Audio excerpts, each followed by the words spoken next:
Hey, what's up everybody? So in this video I'm gonna be talking about the 416 or M4. It's basically the same gun. The only difference is that there is with the 416 there is an imitation of the piston right here, which is like the real gun. But in the airsoft version, I don't think there is any difference between the two guns. It's probably the same, but maybe I'm wrong. If you know about something that is different, put it in the comment, let me know. Let's start first with the build quality. The gun feels pretty solid. The only thing I would say is that it's wobbling. The upper and the lower can be a little bit wobbly. Not with this gun, this is my gun. And what we've done is we exchanged this pin. This is not the original one, this is handmade to fit better, and now it's not wobbling at all. Like it's one piece. But if I take a different gun, just be aware of that. It shouldn't do anything to your accuracy because the barrel and everything is in the upper receiver, and also your optic is on the upper receiver, so that should be fine. And this gun, I believe the pin is already changed. No, not yet, so he has to do it. It's still the original pin. If you have the tools, if you have the skills, just put a different pin inside. It will stop wobbling. Other than that, the stock, this is obviously a different stock, but it could be wobbly, this piece right here, but you can solve it by putting tape underneath. That was tip number 2, I guess. Other than that, build quality is pretty good. Then we have the magazines. That's a little bit interesting. Stanex fit nicely, no problem at all. A little bit wobbly, but I should probably try this one because this one is already modified. We will come to that. This is not modified, this is stock. Wobbling a little bit, but when it comes to PMags, they are not compatible with the 416. I think they are compatible with the M4, but the 416, that's the difference. One of the differences maybe, they have straight magazine shaft. Here it's more straight, so you cannot put this magazine in all the way. This magazine has already been modified to fit the 416. Right here, you can see this cutout. This is necessary to do to the magazine in order to use it with the 416. What I have done with my gun, I additionally filed this piece right here so that I don't have to file as much here. I took off material from this portion right here. So it goes in smoothly. Just like that, it's there, pretty easy. With this gun, it's a little bit harder, but because I modified this magazine, it will still go inside. Just, you have to push more, because this right here is still stock. So you have two options. You can modify the magazine shaft and the magazine, or you can only modify the magazine, but a little bit more to make it work with the 416. So that would be the magazines. I haven't seen any differences between the two because the insides are basically the same. Maybe this one is a little bit less wobbly. It doesn't make this sound. It's not rattling because of the piece here, but that's it. In my opinion, this looks a little bit cooler. That's why I'm using these ones. Screw glue. Like I said in all of the videos before, use screw glue everywhere you can. On the 416, there is not a lot of screws, but if you are running a different handguard, put screw glue on all of these screws here. Other than that, also put screw glue here on this screw, and you can also put screw glue on this screw that's underneath of this pin right here, just to prevent it from detaching it from the gun, from the bolt. Another place where I have screw glue is underneath of this castle nut. Put screw glue there, you will be fine. Because you don't need to take this piece off almost never, only when you wanna change the sling attachment points. I really like this one, it's Magpul ASAP, and it allows you to change shoulders without getting tangled up in the sling. Other than that, I don't think I forgot any screws that would be that important. If there are any screws that you need to make them stay in place, just put screw glue in there. I'm using this one, Loctite 222, that's the weakest one. It's working great. and you can still untighten it with your hand. Hop-up adjustment. Man, that's a topic. Hop-up adjustment on the M4s and 416s just suck. They really do. Because in order to adjust the hop-up,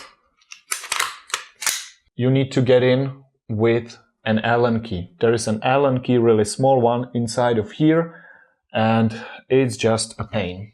So what you can do about it, we actually had a rod with an Allen key attached to it, and you can adjust it like this.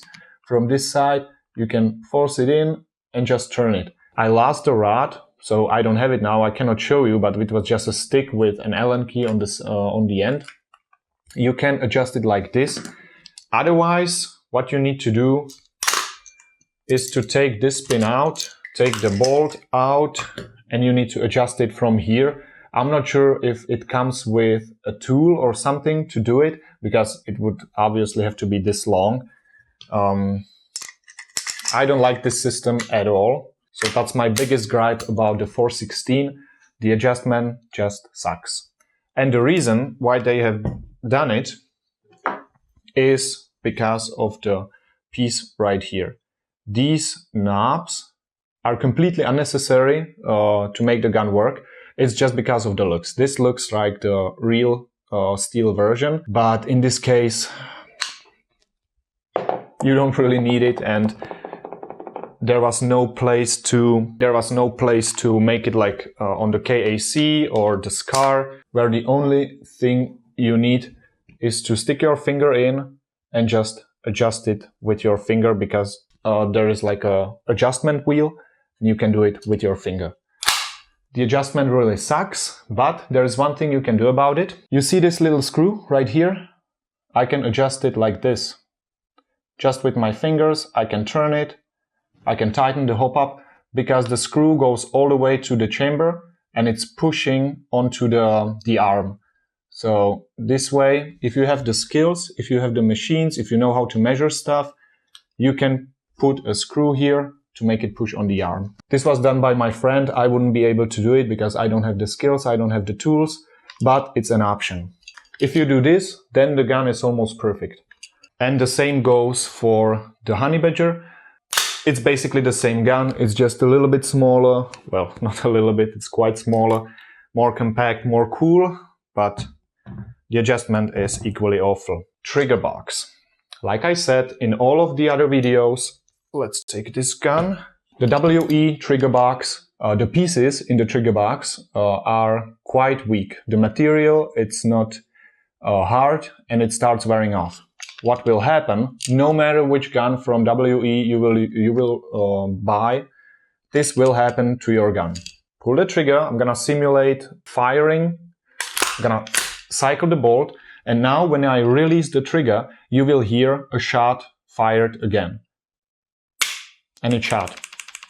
Cannot shoot anymore. Again. And it shot. If I release it fast enough, I think it will maybe catch. Okay, now I can fire. But if I release slowly, it will shoot. What this will do, it will look like you are firing full auto. Anyway, let me show you. Now I fire a shot, and now when I release the trigger, it will fire again.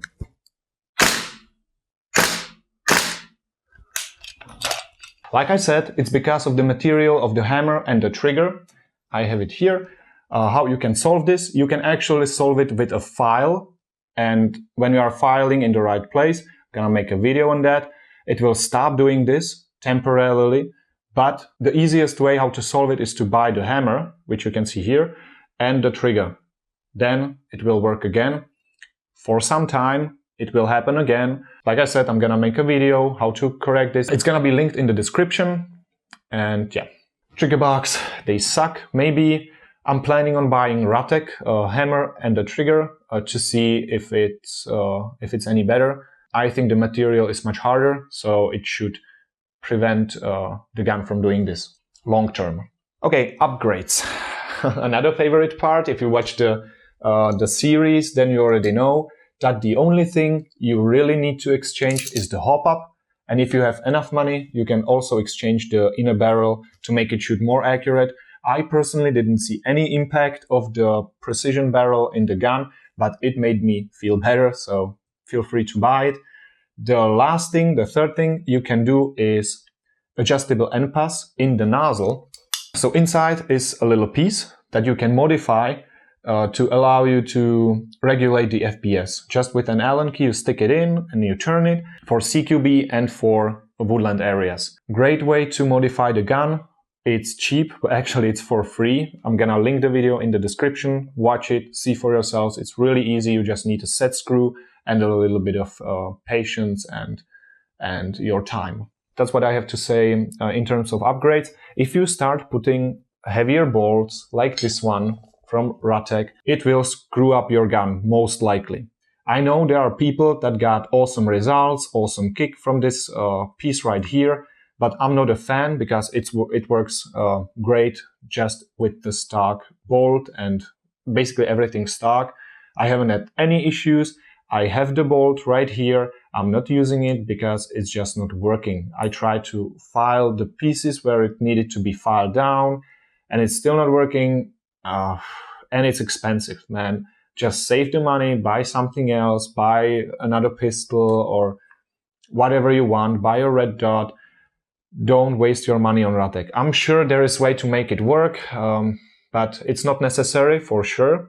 That's my opinion. If you really want this, if you want it to kick harder, just make sure that you understand that the gun will be probably wearing down a little bit faster because the recoil is just too strong. I've seen guns in the field where this part right here just broke off. The stock was basically separated from the rest of the gun because of heavier bolts, because of red gas and stuff like that. If you are running it stock, it works, I promise. We have like 15 WE guns and none of them have Ratek parts inside except for the barrel. I'm thinking about buying the hammer and the trigger from Ratek, that's it. You heard my opinion. If your opinion differs, that's fine. It's your gun, it's your money. Do whatever you want. I would advise against that, but that's my experience. Bolt catch. This piece right here on the 416, from what I've read on the forums and stuff like that, when the magazine is empty, it's not catching the bolt. Because the design is not that great. There is little space to catch on the bolt. Actually, it's catching right here on this part. And once it's worn down a little bit, it will just stop doing it. Let's try. Okay, here it's still catching the bolt. That's fine. Let's try this one.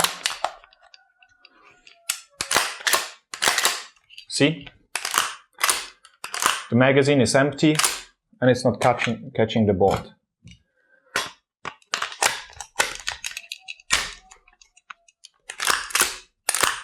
Different magazine, not catching the bolt. But the bolt catch still works, but you have to engage it manually. You see? If I do it manually, it's working.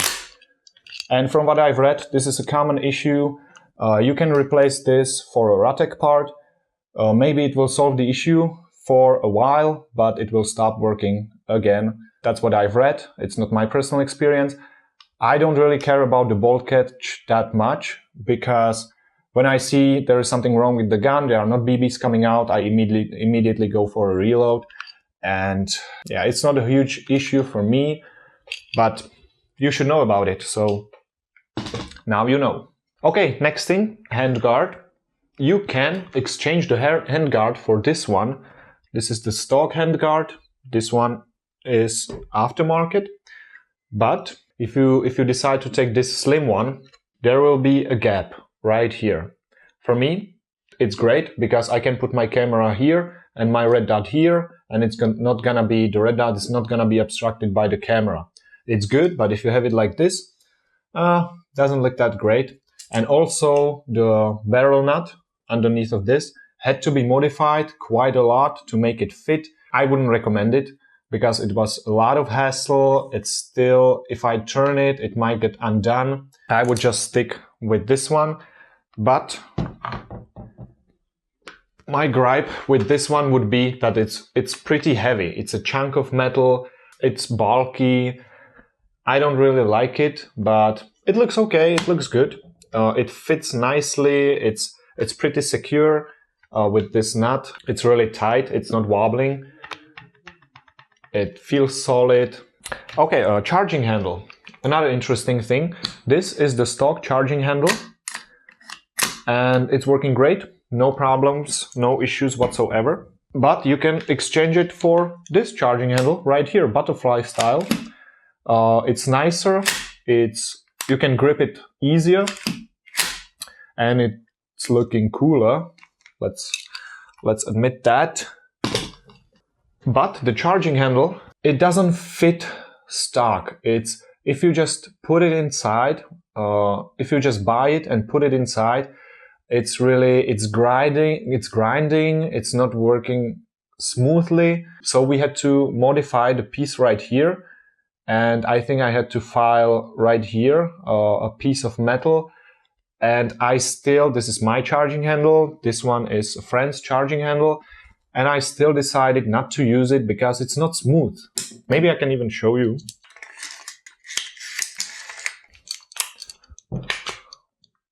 See?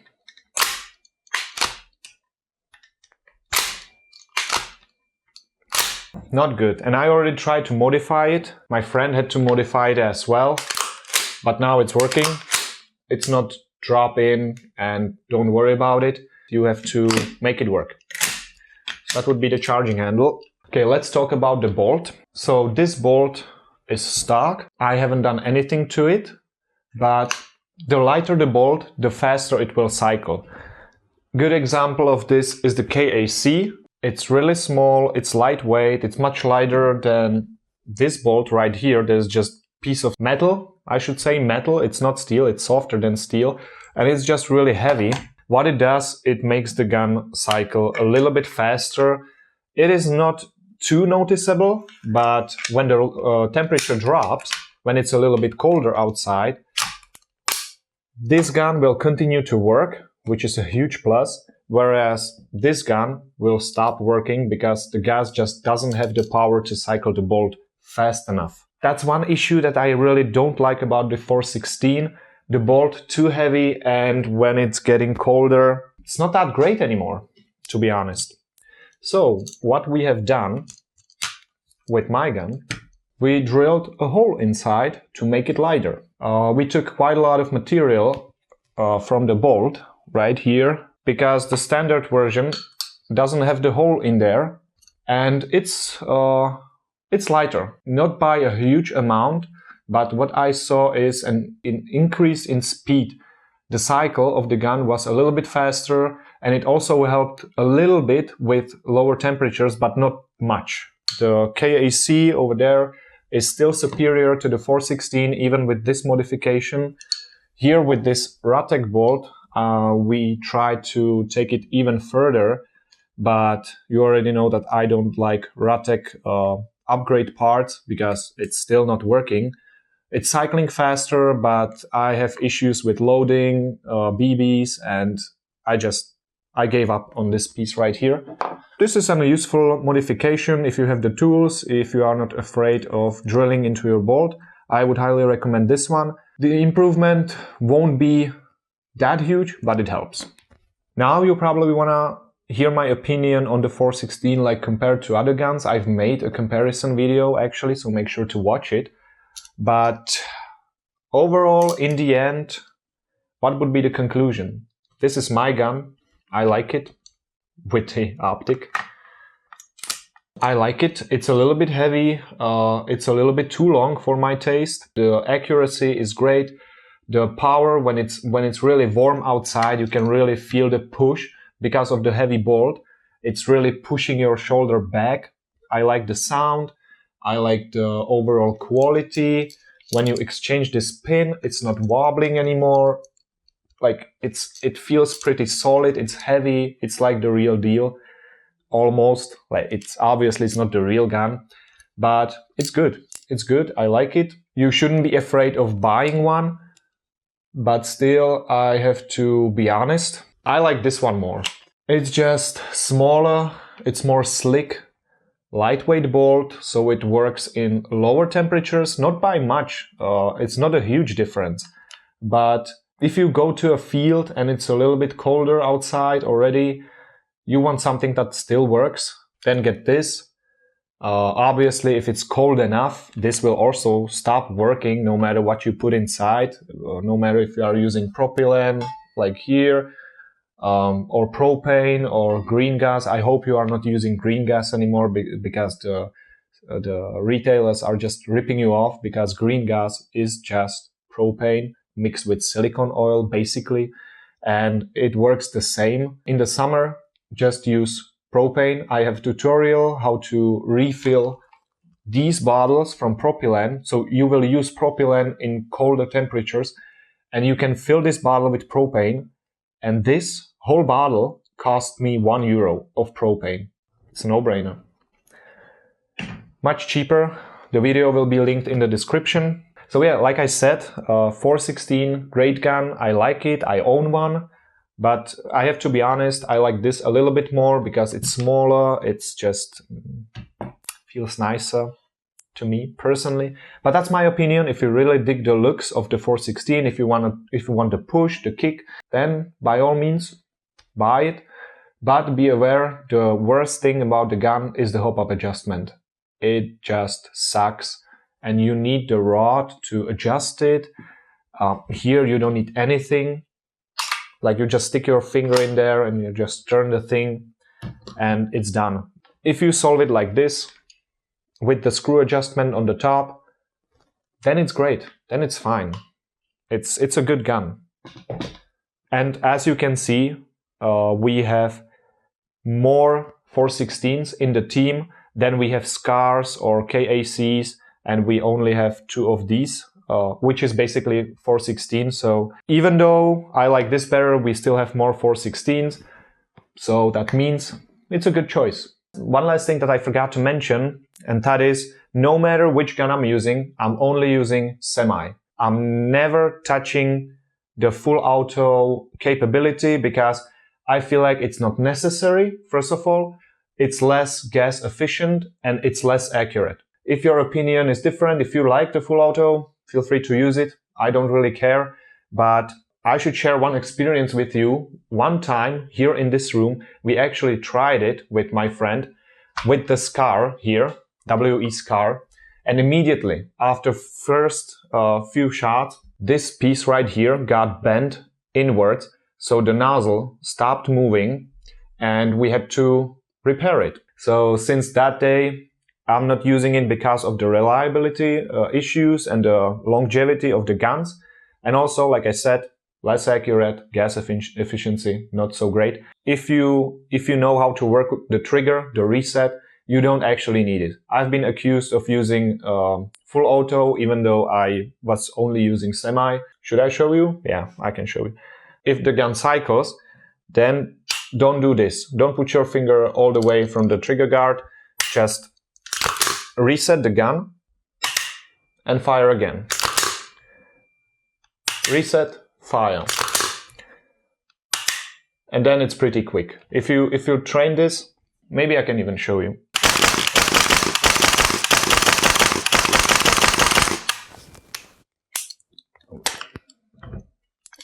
For me, that's fast enough. That's my last tip for you. If you want to use full auto, feel free to do it, but just know that there might be some issues. So yeah, that's been it, guys. That's the video. That's my opinion on the 416 compared to other WE guns. I hope you liked the video. I hope you got some value. I just want to help you make an informed decision because there have been a lot of people asking me about my experiences with the guys and should I buy this or that. In the end, it's your money. It's your preference. I'm sure there will be people telling you something else, but it is what it is. Like the video, comment, share, all the good stuff. I always appreciate that. It took me a while to make all of these videos, like 4 hours of just recording and talking. So I will appreciate any feedback that you have for me. And yeah, like I said, I hope you got some value, some information out of this video. See you in the next video. Ta-da! Okay. I still have to talk about this, which is basically 416. So I don't know what I'm gonna tell about it, but why it's not closing?